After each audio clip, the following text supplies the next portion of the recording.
There was a very long period in my life where I constantly felt like I was not enough. Not good enough to begin, not knowledgeable enough to try, not confident enough to let other people see what I was creating.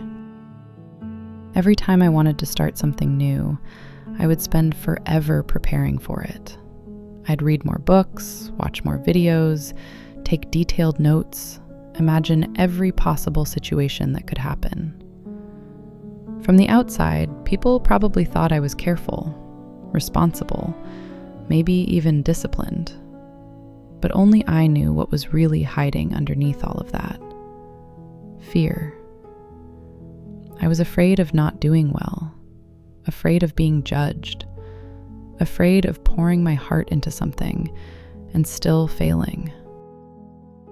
And the saddest part is, there were so many things I never even started. Not because I didn't want to, but because I wanted them to be perfect from the very beginning. I remember once wanting to start a personal channel online. I spent almost 2 months preparing for it, choosing topics, finding a style, learning how to edit videos, learning how to speak better. Every single day I thought about it. But every time I finally turned on the camera, I'd suddenly feel like my voice wasn't good enough. The angle looked wrong. My thoughts weren't deep enough yet. I would record something, then delete it. Write something, then rewrite it over and over again. And this went on for a very long time. Until one day, I looked back and realized the thing keeping me stuck wasn't a lack of ability.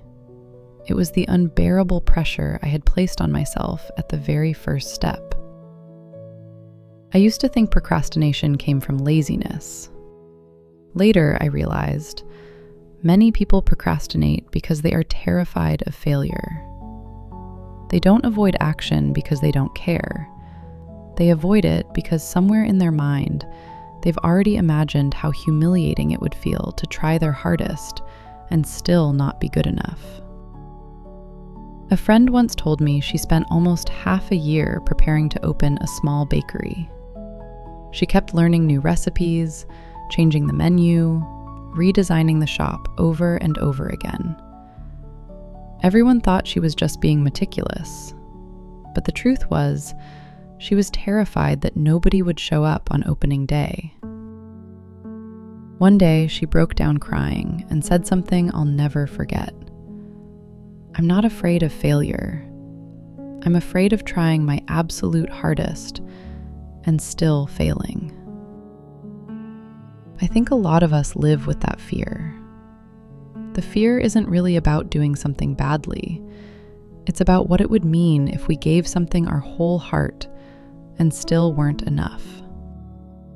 So we keep preparing, because as long as we haven't truly started yet, we can still hold on to the fantasy that maybe, if we really tried, we could have been amazing. But once we begin, reality reveals everything. Then one day, I came across an idea that sounded ridiculous at first. Instead of trying to do something well, try doing it badly on purpose. At first, I laughed. Who tries to make something bad? But the more I thought about it, the more strangely true it felt. Because the thing stopping me from starting was never that the task itself was too difficult. What kept me frozen was the pressure to succeed immediately. The human brain is smart. It constantly tries to protect us from pain, shame, rejection. When we create impossible expectations in our minds, the brain starts seeing failure as danger, and its natural response becomes avoidance. Not because we're weak, but because somewhere inside us, failure has become emotionally threatening. So I started trying that strange little idea in very small ways. Instead of trying to write something brilliant, I told myself, today, just write the worst article possible. Instead of filming a polished video, I told myself, just make an ugly version first. And strangely enough, the moment I allowed myself to do things badly, I finally started doing them at all. The heavy feeling in my chest became lighter. For the first time, I wasn't trying to prove anything anymore. I still remember a younger designer I once talked to. He had been wanting to start a personal project for months, but every time he opened his laptop, he would close it again. Every time he looked at Pinterest or Behance and saw how beautiful other people's work was, he became even more afraid to begin. That day, I told him, stop trying to make it beautiful. Just make an ugly version first. He laughed because he thought I was joking. But a few days later, he messaged me saying he had finally finished the first version. It was messy, awkward, honestly, kind of ugly. But it was the first thing he had completed in months. Then he slowly improved it. The second version became slightly better. The third version became better again. And eventually, the project that had terrified him for months was finished within a few weeks. That's when I realized something important. People do not move forward because they wait until they are good enough to begin. People move forward because they dare to begin while still being clumsy.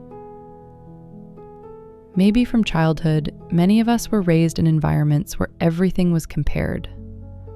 At school, we compared grades. At work, we compared achievements. On social media, it feels like everyone else is more talented, more attractive, more successful than we are. So slowly, we start believing, if I can't do it well immediately, maybe I shouldn't do it at all. But the truth is, nobody starts out good at anything. A child learning how to walk falls over countless times. No one looks at that child and says, "Why can't you walk properly yet?" Only adults treat themselves with that kind of cruelty. I wasted many years of my life because I wanted my very first step to look perfect. Later, I realized the important thing was never how impressive the first step looked.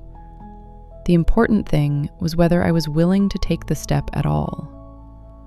Because most beautiful things in life are not created from perfection.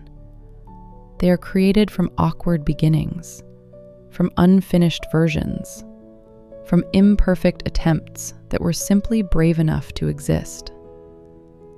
And strangely enough, the moment I stopped trying to constantly prove myself, I started doing things much better. Not because I suddenly became more talented overnight, but because, for the first time, I allowed myself to be human, to fail, to be messy, to learn.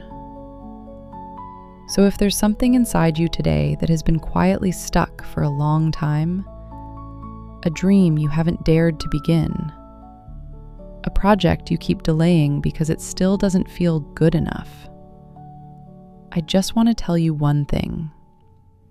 Maybe what you need is not more motivation, not more time, not more ability. Maybe what you really need is permission to do it badly once. Write the messy first draft. Make the awkward video. Create the imperfect plan. Take the trembling first step. It's okay. Because sometimes, the thing that saves a person from procrastination is not inspiration. It's the moment they finally realize, I do not need to be perfect before I'm allowed to begin. Sometimes, procrastination is not laziness. Sometimes it's fear. Fear of trying your hardest and still not being enough. This video is for the people who keep preparing, overthinking, delaying, rewriting, deleting, and waiting for the perfect moment to begin. Maybe you're not stuck because you lack talent. Maybe you're just exhausted from carrying the pressure of having to do everything perfectly from the very first step. If you've ever started something and deleted it, delayed a dream for months or years, felt terrified of being judged, compared yourself to everyone online, felt like you had to be good enough before you were allowed to begin, this video is for you. You do not need to be perfect before you're allowed to start. Sometimes healing begins the moment you allow yourself to make an imperfect first attempt. Take the messy first step. You're human, and that's enough to begin.